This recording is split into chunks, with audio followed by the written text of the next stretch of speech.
Before getting into the substance of the latest In Godfrey We Trust discussion, it's important to be absolutely clear.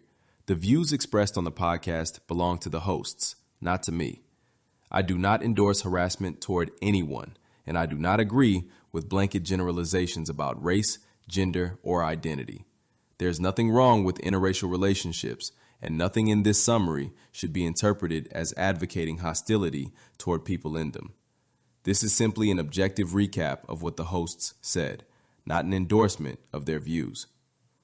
In the latest live stream, Godfrey, Dante Nero, Eva, and Zainab Johnson dive into a wide-ranging and emotionally charged conversation about race, community expectations, cultural authenticity, and the complicated politics of identity.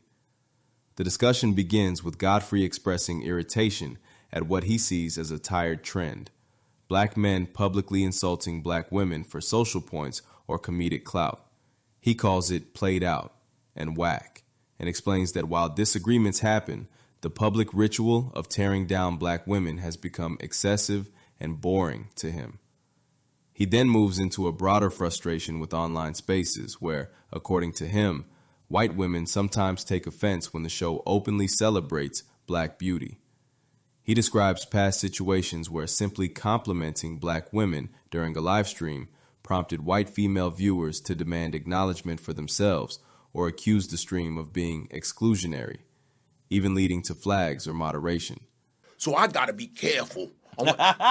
That's what he does. He goes, those are my But he bosses. didn't even have to speak on her. Yeah. She's not an athlete. Right. She's Right. not even First in of all, there. Black men shitting on Black women is getting fucking played out. I'm tired of that shit. I'm tired of these motherfuckers publicly shitting on Black women. I'm being serious. It's whack That as fuck. shit happened. Like when you do individually, there's a way to do it, but the way you're talking, white women say shit all kinds of ways. Yeah, I ain't with none of it. But this is how bad nobody said when that goofy bitch Linda McMahon said A1 instead of AI. Yeah. Nobody checked her. This is how bad it said is. something We dumb was on a every live. fucking day. We was on a live looking at. Remember that? Oh, And we both got flagged. flagged. Okay, what were we doing? Go ahead. Tell. We was on a live looking at beautiful Black women saying Yes. how beautiful they were. We were like, yo, look at this. And We're white like, yo. women were in the feed saying, well, we're beautiful too. Why aren't you talking about us? And then you were like, because we ain't fucking talking about you at the time. Right. They flagged him, and then his shit flagged, and then I got flagged. Then I lost my Instagram twice. Yeah. I'm luckily I'm back now, but Right. White Yeah. women hate to see us be celebrated, especially if they have a Black we were man. celebrating. Yeah. Oof. Especially if their partner is Black. Yeah. They hate it. If I see They another fucking hate it. interracial couple doing Afrobeat, I'm gonna drop kick them. Yeah. I'm gonna find a way to come in their house and drop kick them from the roof. Godfrey repeatedly insists he is not against interracial dating itself, but says he feels uncomfortable when he sees couples performing Afrocentric aesthetics or movements in ways he finds forced, awkward, or performative. He singles out situations where, to him, the aesthetic looks like a costume rather than authentic participation. If I see no, I'm laughing because I pictured you kicking them off the roof. This is what I've noticed. These biracial couples will do some of the dumbest shit sometimes. It'll be either the Black man with the white woman or the white woman with the Black dude. Right, Or the Black woman with the white Black guy. woman with the Yeah, white guy, that- and yeah. it shit is so makes my ass itch. I just go, these motherfuckers will. It's like, what are you doing? What are you doing here? Okay, what the fuck are you doing? What are you saying? They're making a statement. It's like when Zoe Saldana and her sisters took a photo of their white husbands, and they were like, Remember that? I was like, I went in on that shit. I was like, what the fuck is that? What is that? They And then you got the nerve to Dominicans want to play Nina Simone, who cared about Black people, cared about her Blackness. You don't like your Blackness. Why are you playing a Black woman that means something to us? But they're Dominicans. Dominicans hate their Black. Yeah, but why is she trying to play Nina Simone with a fake check?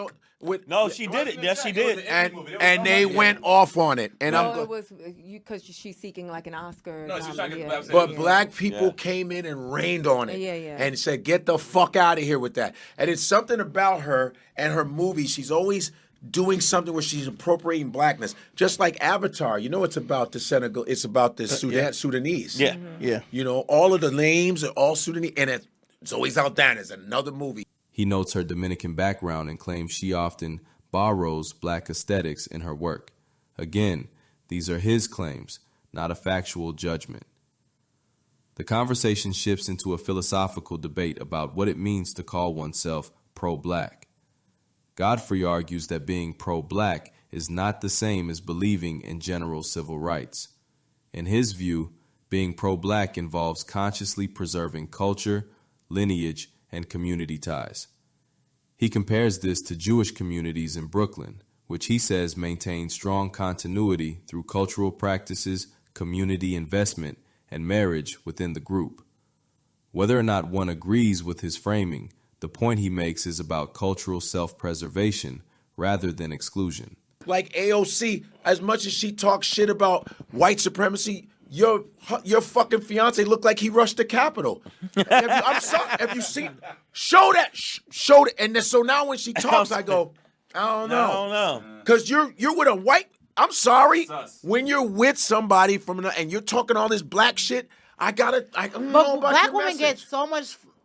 And We get dragged when we say that. When a man is pro-black and his partner is a white woman, and you they have the drag right. the fuck out And of you us. have the right I to think say people that. confuse being pro-black with being like pro-civil rights. I think people get those two things confused. Like, I don't know. What do you mean? Yeah. Go ahead, all right, so like, I see what you're saying. yeah, thank you. Because But to civil me, rights is right, anybody who is yeah. not Because these black not men who featured. speak all this pro-black shit and then they lay with a white woman, they say, oh, I can be pro-black and not be with the black. No, to me, pro-black is when you live like the Jews in Brooklyn. Everything you buy, everything they do, they spend their money in their community. Yeah. Their wives, they would die before they fucking not have a Jewish wife. Yeah. You know what I'm saying? Yeah, Because they don't want to watch out the Jewishness in their But children. hold on, they be in the strip clubs. I'm with not. the I'm not saying biggest, that. I never greasiest- said they were perfect. I'm Who? saying their wife and their the children. Hasidic But Jews. she- Oh yeah, You yup, they yup. don't be hearing Black me, women sir. be side chicks They don't like a hear me, my motherfucker with nigga. these racist But motherfuckers. They don't They hear be what I'm side. saying. She's saying they understand. Jesus they Christ. understand how to continue their Their lineage. lineage. Thank in you. a They're not pure trying to way. watch out. They want their children to be fully Jewish, Jewish, because they yeah. see the beauty in their culture But- and their bloodline. Well, There's it's also religion. So what they do at the strip club is not what I'm talking Yeah, about. A major theme emerges around internal conflict. Why figures viewed as betrayers within the black community, like Candace Owens, draw exponentially more anger than external figures such as Derek Chauvin. The hosts argue that part of the reason is emotional betrayal.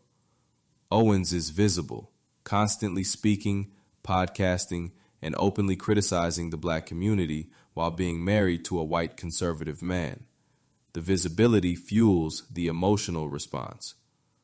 Chauvin, by contrast, is out of sight, in prison. The thing this is what me and Godfrey, and we've been going back and forth. So I would love to hear what everybody else has to say. We hate Candace Owens. People hate Candace Owens, but Candace Owens has said shit about George Floyd and all. But we hate Candace Owens more than we hate Derek Chauvin. But no, we don't. No, we Yes, don't. we No, do. no, Yes, we don't. have Candace more Owens victory- is free Stop and it. is on a Stop podcast every day. Chauvin is locked the fuck up. Okay. If Chauvin was on podcast, we'd be like, man, get the fuck. We would go at him. But Candace is in our absolutely. face. Okay, with here's her proud my white question. husband and her talking All right, shit but about black here's people. what I'm saying. Look, I get that Candace Owens is full of shit, and she don't get to come back to the barbecue. And if when they turn on her, you on your own. I get it. Dante, sorry. Go. I think you have, because I understand what you're saying, and I Yeah. understand you're saying, like, yeah, we're not talking about him because he's not as accessible, like he's not as prominent, Right. right?